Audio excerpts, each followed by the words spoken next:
اللهم صل على محمد وعلى آل محمد وبارك وسلم وصل عليه. أعوذ بالله السميع العليم من الشيطان الرجيم.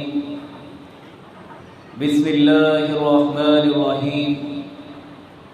قد أفلح من تزكى وذكر اسم ربه فصلى بل تؤثرون الحياة الدنيا والآخرة خير وأبقى. صدق اللہ العظیم. احباب دی وقار، انتہائی قابل قدر میرے عزیز بزرگوں اور نوجوان بھائیوں، عزت و احترام کے لائق پردہ نشین نرم دل اسلامی ماں و بہنوں، آج کا دن اس خوشی کا دن ہے کہ ہم نے رمضان المبارک کے ماہ مقدس کے اندر محنتیں کی، رب کی رضا کے لیے روزے رکھے، قرآن کی تلاوتیں کی، قیام اللیل کیا، ہم راتوں کو جاگے. جس طرح دنیا کائنات کے اندر کسی اسکول اور کالج کے اسٹوڈنٹ سارا سال محنت کرتے ہیں، پھر وہ دن بھی آتا ہے جس دن ان کے رزلٹ کو اناؤنس کیا جاتا ہے. بالکل اسی طرح عید کا دن رب تعالی نے اس لیے رکھا ہے کہ میرے بندے جو سارا رمضان محنتیں کرتے رہے ان کو ان کا اجر دیا جائے. حضرات محترم، اختصار کے ساتھ اپنی بات کو آگے بڑھاتا ہوں. رمضان مبارک ہم سے رخصت ہو چکا، لیکن چند پیغام ہمیں دے کے جا رہا ہے. سب سے پہلا کام جو ہم نے اب کرنا ہے وہ اپنے نفس کا محاسبہ کرنا ہے. اپنی ذات کو سامنے رکھ کے اس بات کو سوچنا ہے کہ آیا کہ رمضان المبارک میری زندگی کو بدل بھی پایا ہے یا نہیں پایا ہے. وہی انسان جو رمضان سے پہلے بے نماز تھا، کیا وہ اپنے دل کو اس بات پہ آمادہ کر سکا ہے یا نہیں کہ وہ رمضان کے بعد بھی 5 نمازوں کو ادا کر سکے. وہی انسان جس کے دل پہ گناہ کر کر کے، اللہ کی نافرمانیاں کر کر کے، اللہ کی بغاوتیں کر کر کے اس کا دل سیاہ ہو چکا تھا، کیا رمضان المبارک اس کے دل کو ایمان کے نور سے منور کر پایا ہے یا نہیں؟ کیا وہی انسان جس کا کاروبار سارا کا سارا سود پہ مبنی تھا، وہ اس بات کا اپنے آپ سے سوال کرے، کیا وہ اپنے دل کو اس بات پہ آمادہ کر پایا ہے یا نہیں کہ وہ سودی کاروبار کو چھوڑ دے؟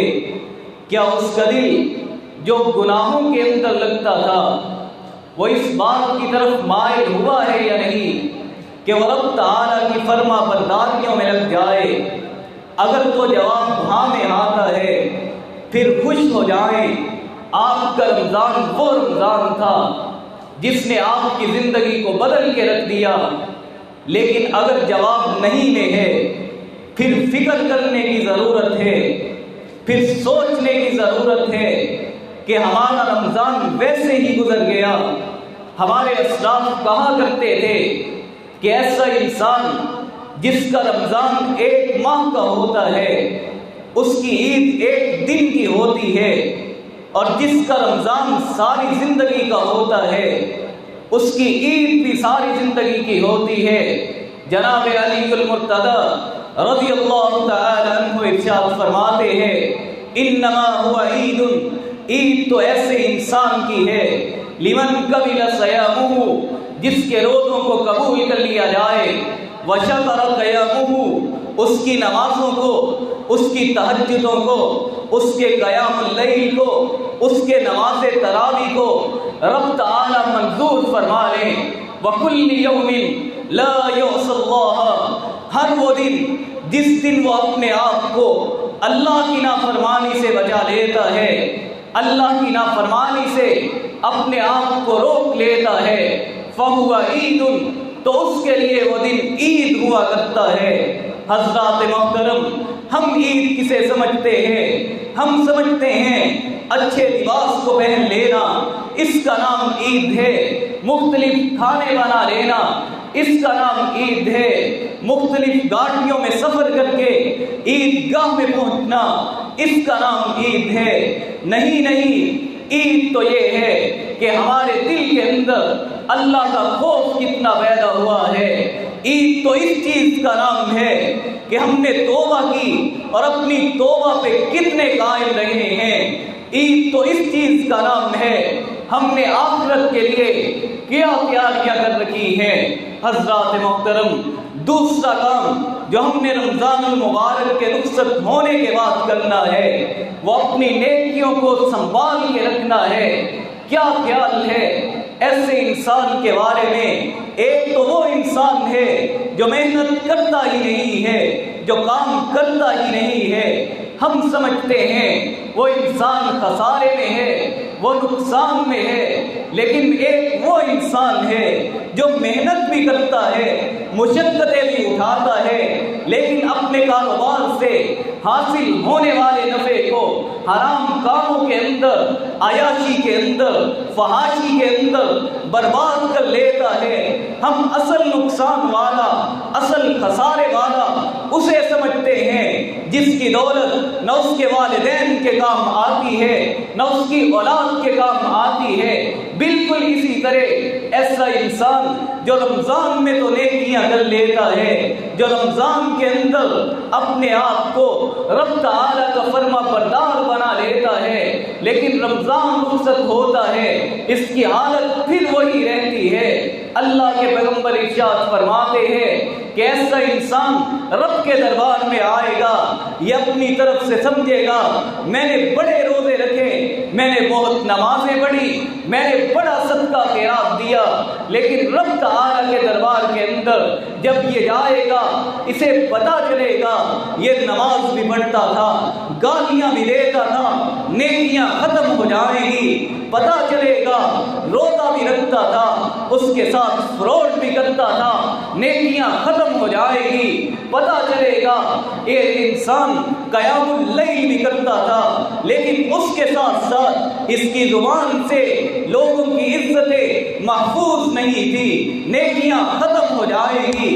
پتہ چلے گا رب کی راہوں میں صدقہ خیرات تو بڑھا دیا کرتا تھا، لیکن اس کے ساتھ ساتھ یہ لوگوں پہ غیبتیں اور بہتان لگایا کرتا تھا۔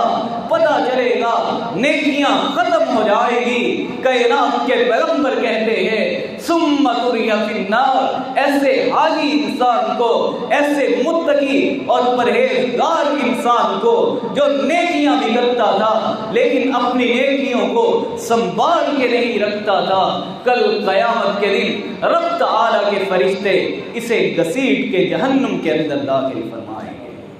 حضرات محترم، تو دوسرا کام ہم نے نیکیاں کی ہیں ان کو سنبھال کے بھی رکھنا ہے۔ تیسرا کام جو اس عید پہ کرنے کی ضرورت ہے، میرے محترم بھائیوں اور بزرگوں، محبتوں کو بانٹے۔ آپ کسی سے ناراض ہیں اس کو اللہ کی رضا کے لیے معاف کر دے۔ آج کا انسان بڑی عجب حالت ہے، جس کے ساتھ اس کو مفادات ہوں، جو اس کا کاروباری پارٹنر ہو، اس کے ساتھ تو بڑی ہمدردی، اس کے ساتھ بڑی الفت اور چاہت رکھتا ہے، لیکن وہی انسان اپنے ہی سگے بھائیوں سے ناراض نظر آتا ہے۔ اپنی ہی اس کی سگی بہنیں اس کے ہاتھ کو اپنے سر پہ رکھنے کے لیے ترس چکی ہیں۔ اس کے بوڑھے والدین جس کو اس نے اپنے ہی گھر کے اندر علیحدہ کر رکھا ہے، جو اس بات کو ترس گئے ہیں کہ کبھی ہمارا بیٹا ہمیں آ کے پوچھے تو صحیح کہ ہمیں کس چیز کی ضرورت ہے۔ اللہ کا واسطہ دے کے کہنا چاہوں گا، اللہ کی رضا کے لیے لوگوں کو معاف کرنا سیکھے، اور بالخصوص اپنے ہی رشتہ داروں کو جو آپ کا خون ہے ان کو معاف کر دیں۔ آپ زمین پہ معاف کریں گے، رب کا وعدہ ہے اللہ آپ کو عرش بری پہ معاف فرمائیں گے۔ حضرات محترم، چوتھا اور آخری کام عرض کر کے اپنی بات کو ختم کرتے ہیں۔ میرے محترم بھائیوں اور بزرگوں، اس خوشی کے موقع پہ ہم نے ان لوگوں کو نہیں بھولنا۔ اللہ رب العزت نے ہمیں یہ خوشی نصیب فرمائی ہے۔ اگر آپ پہ اللہ نے استطاعت دی ہے، اللہ نے آپ کو طاقت دی ہے، ان غرباء کا بھی خیال رکھیں، ان یتیم بچوں کو اپنے ذہن میں رکھیں جن کے سر پہ شفقت کا ہاتھ رکھنے والا ان کا باپ موجود نہیں ہے۔ ان یتیم بچیوں کو ذہن میں رکھیں جو اپنے باپوں کو ترس چکی ہے، ان کی محبت ان کے پاس موجود نہیں ہے۔ ان بیواؤں کو اپنے ذہن میں رکھیں جن کی عید بھی پھٹے پرانے کپڑوں میں گزر چکی ہے۔ حضرات محترم، اللہ کی رضا کے لیے ان کو بھی اپنی خوشیوں میں شریک کرے۔ اگر آپ کا کوئی رشتہ دار ایسا ہے، اسے اپنی خوشیوں میں شریک کرے۔ اگر آپ کا کوئی محلے دار ایسا ہے، اسے اپنی خوشیوں میں شریک کر لے۔ رب تعالیٰ کا وعدہ ہے، آپ دنیا کے اندر اس کی مشکل کو آسان کریں گے، اسے خوشیوں میں شریک کریں گے۔ رب تعالیٰ کہتے ہیں، ہم قیامت کے دن پل صراط کی اور قبر کی اور محشر کی سختیوں کو دور کر کے تمہیں جنت کی نعمتوں سے خوش فرما دیں گے۔ حضرات محترم، یہی چار کام ہمیں کرنے کی ضرورت ہے۔ اللہ رب العزت مجھے اور آپ کو رمضان المبارک کے بعد ان کاموں کو کرنے کی توفیق